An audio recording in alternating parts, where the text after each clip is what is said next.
حالانکہ رسول اللہ صلی اللہ علیہ وسلم کی جتنی ازواج ہیں، جب یہ وراثت کا معاملہ آیا تو امہات المومنین نے بھی یہی سمجھا کہ وراثت میں رسول اللہ صلی اللہ علیہ وسلم کے ہم حصے دار ہیں، اور سیدہ فاطمہ نے بھی یہی سمجھا، مطالبہ کر دیا۔ تو حضرت ابو بکر نے رسول اللہ صلی اللہ علیہ وسلم کی وہ احادیث، اور ماں عائشہ امہات المومنین میں وہ پہلی تھی جنہوں نے یہ بات کہی، کس چیز کا تقاضا کرتی ہو؟ کیا رسول اللہ صلی اللہ علیہ وسلم کا فرمان نہیں سنا کہ نبی وراثت میں مال چھوڑ کے نہیں جاتے؟ تو حضرت عائشہ کے علاوہ امہات المومنین کا بھی، سیدہ فاطمہ کا بھی ذہن تھا۔ حضرت ابو بکر نے جب یہ بات بتلا دی تو انہوں نے اس کے اوپر ایگریمنٹ کا اظہار کیا۔ وہ لوگ کہتے ہیں جی ناراض ہو گئی، جی ایسا ہو گیا، جی ویسا ہو گیا، اور ان کا حق تھا جو دیا نہیں گیا۔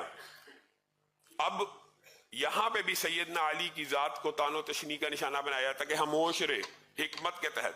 چلیں یہ فلسفہ اگر آپ کا مان بھی لیا جائے تو جب حضرت ابو بکر دنیا سے چلے گئے، حضرت عمر چلے گئے، حضرت عثمان چلے گئے، خلافت کس کو ملی ہے؟ سیدنا علی کو۔ اگر حق ہوتا سیدنا علی کی نظر میں بھی تو آج تو حکومت سیدنا علی کی ہے، وہ کیوں نہیں دیا؟ حسن حسین کو کیوں نہیں ملا؟ اگر ماں فاطمہ کا حصہ تھا تو حضرت حسین کو، حسن کو دے دیتے، امہات المومنین کو دے دیتے۔ علامہ ہشام الہی ظہیر آفیشیل چینل کو سبسکرائب کر لیں۔